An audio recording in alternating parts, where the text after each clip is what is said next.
m'agrada definir el meu treball dins l'àmbit cultural com a agitador cultural.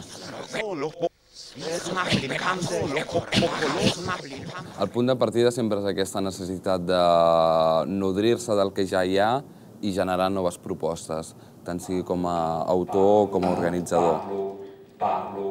Parlo, com qui parlo, tot qui parlo, sempre parlo, tot i no parlo, quan parlo. Vaig començar cap al 94 o 95 i eren moments en què tot just jo era molt jove i estava descobrint coses i sobretot descobrint una escena poètica local, la de Barcelona, molt rica, que anava des de la poesia tradicional a la polipoesia, a la poesia sonora, a pràctiques poètiques fora de les escoles, fora de les acadèmies. I d'aquí anaven evolucionant, va sorgir la idea de muntar una plataforma amb el nom de Propost, que en certa manera donés visibilitat a una sèrie de mogudes poètiques que existien, que tenien ja el seu funcionament propi i que, en canvi, no tenien potser un canal de comunicació amb un públic més extens i que jo pensava que el podien tenir.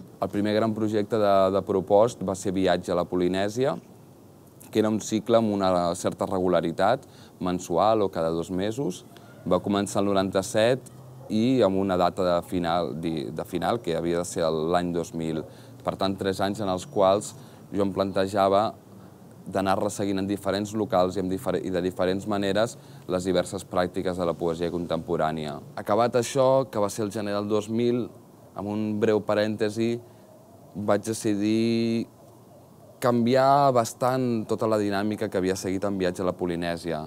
Passar d'una programació estable a un festival anual, perquè també era el moment en què, de fet, moltes programacions estables a Barcelona es transformaven en festivals. I l'altre gran canvi era portar a Barcelona autors que no havien estat mai presents aquí, que alguns els coneixíem a través de llibres o a través d'algunes publicacions, però que no havien recitat mai. I, en certa manera, fer un pont que no havia existit. Regelungsdichte, Regelungsdichte, Regelungsdichte, Regelungsdichte, Regelungsdichte, Regelungsdichte, Regelungsdichte. Situar la ciutat en una xarxa de festivals de poesia sonora, o polipoesia, o poesia actual, que fins llavors, de la qual fins llavors Barcelona no en feia part.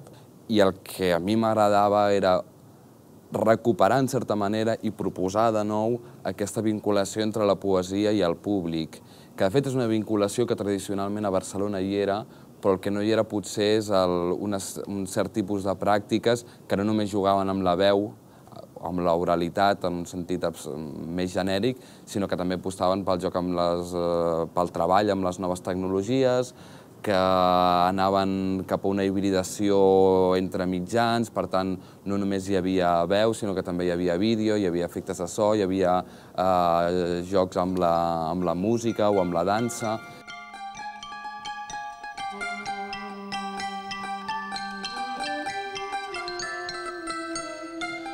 Si estic estona amb tu, si estic estona amb tu,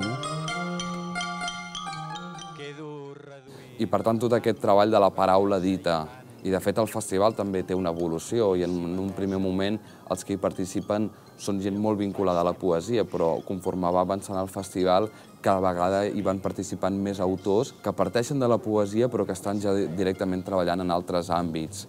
Jo crec que Proposta va evidenciar un cert trencament a l'escena literària entre aquells que creien que la poesia es podia transformar i podia arribar a nous públics i podia evolucionar i podia ser una eina del present, i aquells, que són molts i de fet són i eren la majoria, que creien que la poesia només tenia sentit escrita en un llibre i en uns cercles molt reduïts. Per tant, també trencar tots aquests mites.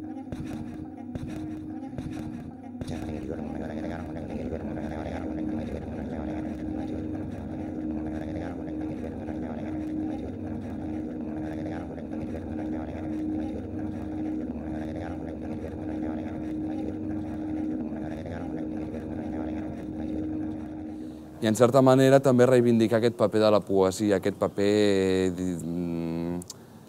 molt maleable. De fet, totes les avantguardes del segle XX han tingut algun poeta o la poesia al centre, o al centre com a mínim de l'agitació. I per tant reivindicar que la poesia, un cop puja a un escenari, es pot transformar en moltes coses.